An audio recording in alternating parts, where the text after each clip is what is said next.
মারা গেলেন content creator Kareena Kaiser.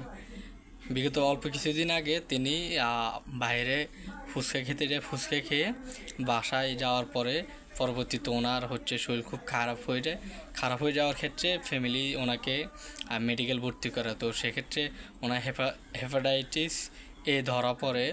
তো পরবর্তীতে আস্তে আস্তে ওনার অবস্থার অবনতি হলে নিতে বিদেশে পর্যন্ত উন্নত ট্রিটমেন্টের জন্য নেওয়া হয়।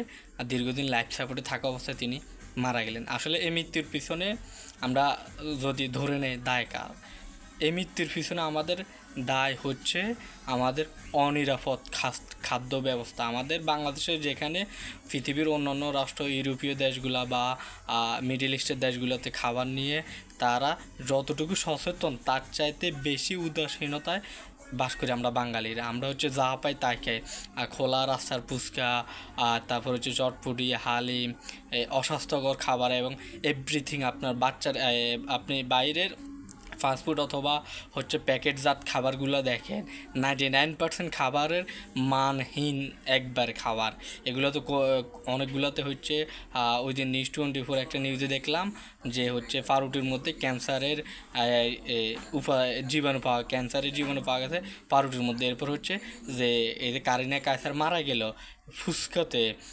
ফুচকার মধ্যে মানুষের মল ত্যাগের মলের যে জীবাণুগুলো ওইগুলো পাওয়া গেছে। চিন্তা করতে পারেন একটা দেশের খাদ্য ব্যবস্থা কোন পর্যায়ে গেলে মানুষের এমন হতে পারে। আমি মনে করি সরকারের যে পর্যন্ত নিরাপদ খাদ্য ব্যবস্থা না করতে পারবে এ পর্যন্ত দেশে কোনো পরিবর্তন আসবে না। সরকারের এবং উচ্চ পদস্থ কর্মকর্তাদের উচিত নিরাপদ খাদ্যর দিকে লক্ষ্য করা এবং যন্ত্রতন্ত্র খাবার যেখানে সেখানে যে কোনো কোম্পানি বা কেউ যেহেতু যেমন তেমনভাবে খাবার বাজারজাত করতে না পারে। আমাদের নিরাপদ খাদ্যের খুবই সংকট। আমাদের সরকার এই বিষয়গুলোর দিকে লক্ষ্য করে আমাদের নিরাপদ খাবারের ব্যবস্থা করে দিতে হবে। আমাদের খাবারের আর সকলের প্রতি অনুরোধ থাকবে, সকলে বাসার বাইরে খাবার খেতে খুবই সতর্ক অবস্থায় খাবার খাবেন।